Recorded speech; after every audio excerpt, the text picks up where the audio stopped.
चिरांनि सदर थावनि काजोलगाव जिल्ला कम्पिउटार मिरु बेखेवदों। कम्पिउटारनि सोलोंथाइ लानो गोसो गुदुं जानाय सुबुंफोरनि थाखाय गोजोनथाव खौरां। सदर थावनि काजोलगाव फ्लाइअभारनि बेंटल फारसे थांनाय लामा सेरनि अप्प' श'रुमनि गोजौआव सरकारजों गनायजानाय कम्पिउटार मिरुखौ दिनै बेखेवबाय।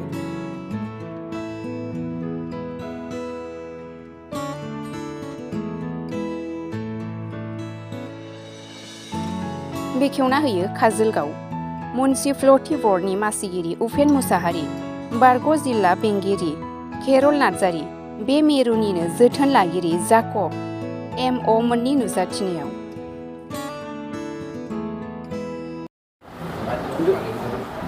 नोंथांमोना नैबे चिरां जिल्लायाव दिनै डिस्ट्रिक्ट कम्पिउटार सेन्टार मुखुलखौ अपेनिं खालामबाय, बेनि बागै नोंथाङा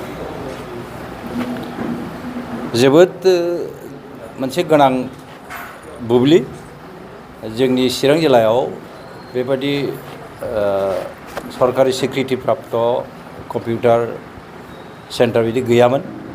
जेकब साहाबनि नाजानायाव बा बिथांनि जुजिनायाव दिनै बे बिल्डिंआव काजोलगाव बाजारनि बे बिल्डिंआव मोनसे जिल्ला पर्यायनि मोनसे चिरां जिल्ला पर्यायनि मोनसे कम्पिउटार सेन्टार मोनसे बेखेवदों।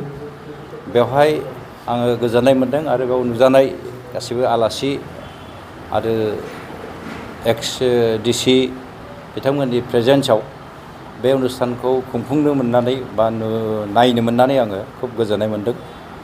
बियो जोंनि जिल्लायाव जेसेबांनाखि एक्सपिरियेन्स स्टुडेन्ट दङ बा बे रोखोमै साख्रिनि एक्सपिरियेन्स बा इनफरमेसन टेक्न'लजिनि एक्सपिरियेन्स लुबैनाय बे जिनिसखौ सुफुंनो हागोन आरो समाजाव मोनसे गोनां गोहोम खोख्लैगोन।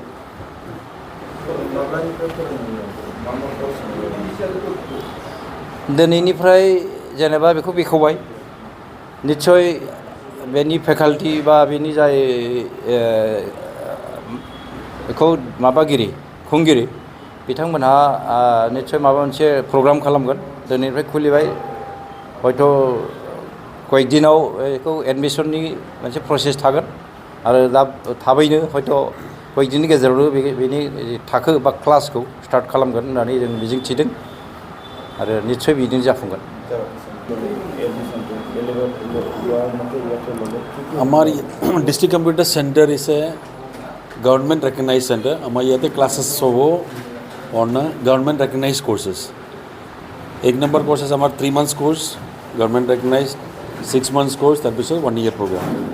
तार पिছত और बहुत कोर्सबिलक आछे, एबिलक आमी लाहे लाहे इंट्रोड्यूस करिम। इति आमी 3टा कोर्स आछे। আপনার এই ইনস্টিটিউটত যদি এডমিশন ল'ব লাগে আপোনালোকে কেনেকুৱা গম পাব? আমি অলরেডি ইতিমধ্যে আমি অলরেডি এডমিশন স্টার্ট করেছে, এডভার্টাইজমেন্ট দিয়ে দিয়েছে। আমার সিম্পল প্রসেস, এটা এডমিশন ফর্ম আছে, অ্যাপ্লিকেশন ফর্ম আছে, এটা ফিল আপ করে ল'ব। অ্যান্ড যেগুলো 2টা documents, for example if you are a matric student, matric admit card and one other ID proof দিলে আমার প্ৰচেছটো ষ্টাৰ্ট কৰিব পাৰিব। লোকেশ্যনটো অলপ কৈ দিয়ক।